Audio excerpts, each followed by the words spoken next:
another video. So in this particular video, I wanted to talk all things regarding my budget and how I plan to handle my personal finances in 2023 as a single mom. So if that's an interesting topic for you, stay tuned. All right, you guys, so a lot is going on. I have been putting out a lot of different information, and I hope that you are gleaming from it and learning something as I am learning from others.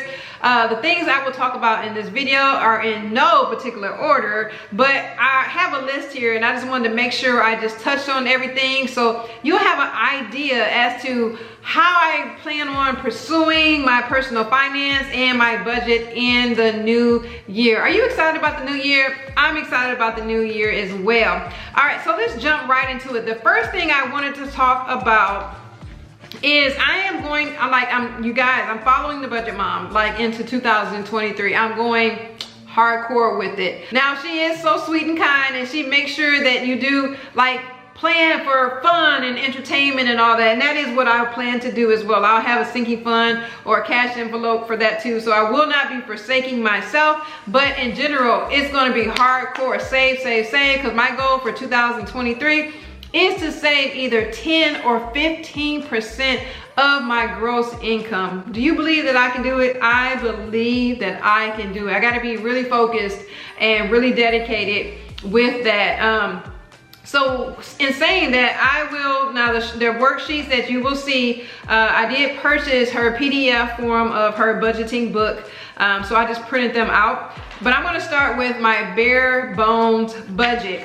And so basically the 4 walls, what do I need to have in my bank account to just simply sustain us regarding like utilities? And I don't have a car note, but like the 4 walls, like the bare bones. Like if like push come to shove in 2020, you know, God forbid, happened again, but we all know what happened, and you can only focus on your needs, that's going to be on this sheet. Now, we all have different things in our life that's outside of our bare bones budget, right? So I will make another one of these worksheets just to compare the two. So the first one will be the bare bones worksheet, and then the second one will be with extra stuff on it, like I don't pay for with Canva, how I make my thumbnails. That will be on another sheet, and I'll just write, you know, edited version or anything like that. So if anything ever happens and I need to cut something, I will be cutting from that list there. But this will be my bare bones budget that I will work on a little bit later after this video. All right, so also, like I said, I downloaded the PDF forms, sheets from the internet. Oh goodness, I'm dropping all my envelopes. But previously, I've always used a binder, and I just put the year on the binder. Now this binder, it has like everything, all like any major purchases that I've made, the receipts. I've done my expense trackers, I mean oil change receipts, just anything I need to go back and review during that year. Like I got my gun license that year, I put all that information in here. But yeah, always do a binder for me. And so this year the binder color is blue, so I have 2023 on that, just some little stickers. I went ahead and printed out just to get me started. I need to punch some holes in here, but we're gonna start with the calendar because we need to know which bills come out on which days, right? So we're not caught off guard. She doesn't label. You can put your own like dates on it, so that's really good because we know that these are reusable, and the months of the year, they change with time. Also, I am going to be faithful with tracking my expenses and using the highlighter method. So you'll see that going forth too, especially like on my Instagram. If you're not following me on there, please, I'll link it down here, and you can go on my Instagram and follow me because I do a lot of behind the scenes on my Instagram. And here's the paycheck budget tracker. We gotta track any inflow of our money. We have to be accountable for what we are given. We want to be good stewards over our money. All right, so with her paycheck budget tracker, it looks like this. Now I did a remix version, so you may see, you know, a little bit of both with going forth in my videos, but because I have the, well, she has sinking funds on here, cash, she doesn't have cash envelopes on hers, but she does have sinking funds, and I just made a video on my sinking funds. I have a ton of sinking funds. Like, I have a ton of sinking funds that I am going to be contributing to in the new year. So that is on her form right over here. And then on mine, it's here.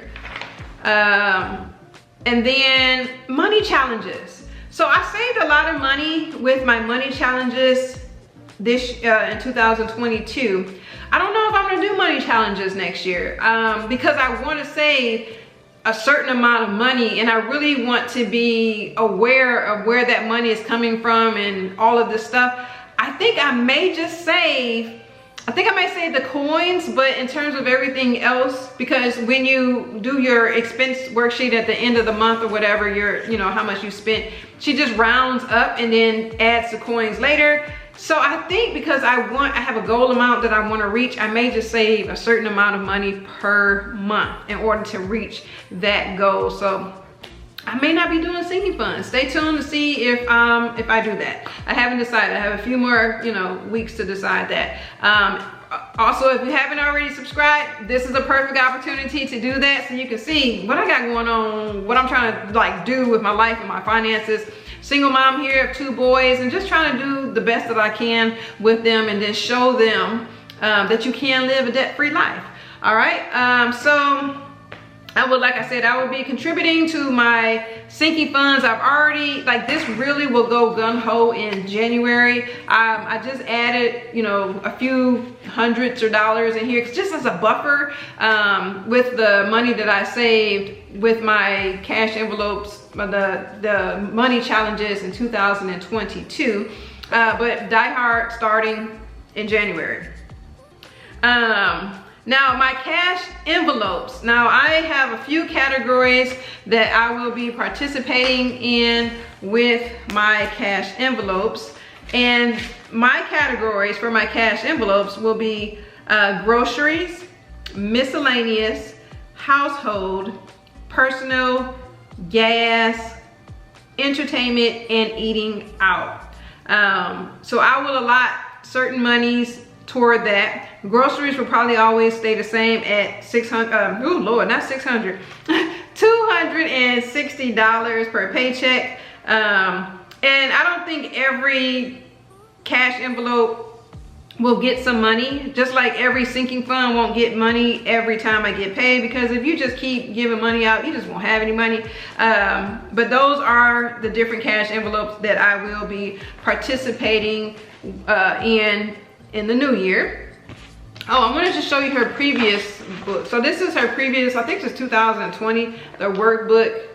Very nice and sturdy, but like I said, I just printed out the PDF worksheets, and then I'll put them in my binder here. With the cash envelopes, I decided to bring back the entertainment and fun envelope. So that's something else. And then bringing back my gas. You get cheaper gas if you pay for cash, and I've been using my debit card, just being lazy. But you get cheaper gas if you use cash. Just go on in there and use cash. Like I said, my grocery shopping, my budget is $260 per paycheck, and how I stay on track, you can check out a previous video. I use a clicker, and that helps me to know how much I'm spending when I'm at the grocery store. Of course, you got to make a list, and you have to be dedicated to your list. You have to be like faithful to your list. You can't steer right or left. Even if you need to do grocery pickup, that might help you as well. Just deposit that money into your account, whatever your balance is once you pick up your groceries. But I use a clicker. And then the beauty category, because I do get my locks retwisted, and my son, he gets his locks retwisted. Beauty category will stay in my checking account, and I'll just use my checking account buffer to do that. My checking account buffer, I want it to be between $300 and $500 always in my account. I may even, in one of my expenses, just put it in there so it doesn't even touch the buffer. The buffer is if something happens that you know, I forgot to add, it comes out of that, and we don't have insufficient funds, because who is not about that insufficient fund life? We are not about that insufficient fund life, right? All right. So we have the $300 to $500 checking account buffer. Now the miscellaneous envelope. Now y'all already know, y'all been following me, I'm about that, you're not gonna catch me off guard life.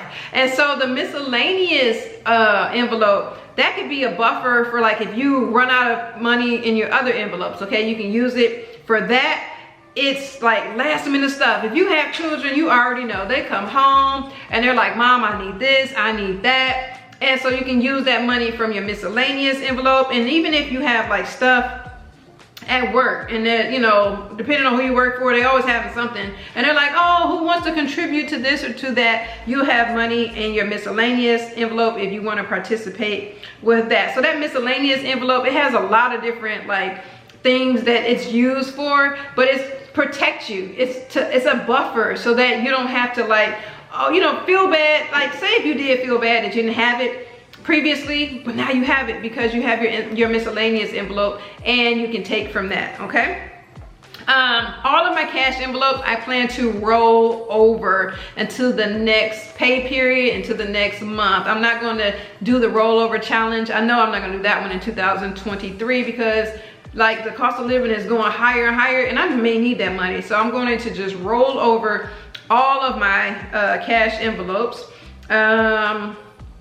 Online purchases, that will come from my checking account buffer. So I'll just, whatever purchases on Amazon, Team Amazon here, just that will come from my checking account buffer. Let's see here. Oh, okay, so how much, and this will go into my fixed expenses. So I do, okay, so let's start over. My emergency fund, I believe that having $1,000 cash for your emergency fund, okay? So I just did a video on that, so that's the $1,000 cash here. And then I also believe that you should have $1,000 in your checking account. Now, when I get paid, I do transfer money from my checking to my savings. And so I also want to put in my fixed expense category $25 into my buffer, so I can build up my buffer in my checking account. This is not counting the money that's going into my savings. I want to keep building that up, but just to build up my checking account buffer, I will, you know, add that into my fixed expenses and then save that amount. Yeah, I think that's it. I have wrote a list, and I think that I covered everything. Like, if you have any questions, please let me know in the comment section. Let me know what you're doing, what works for you in order to stay on top of your budget and your finances, so you don't slip up. I would love to hear what you have going on. Maybe I can incorporate something else into my life. If you like this video, make sure you hit the like button. And also, if you haven't already subscribed, oh my gosh, be a part of this family, okay? We are in this together. Even though we may not know each other personally, we encourage each other through the screen. So hit that subscribe button, become a part of the family, and I will see you guys in a few hours on the next Vlogmas day. I hope you enjoyed this video. Y'all take care.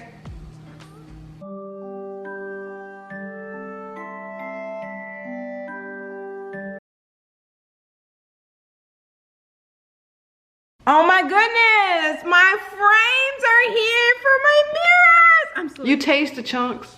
You're not supposed to, it's supposed to be creamy. It's not creamy. All right, so it was cheaper at the dollar store. So I need to get out of here because y'all already know I got an issue with Walmart, and I will end up spending tons of money. So let me run home and get out of here real quick.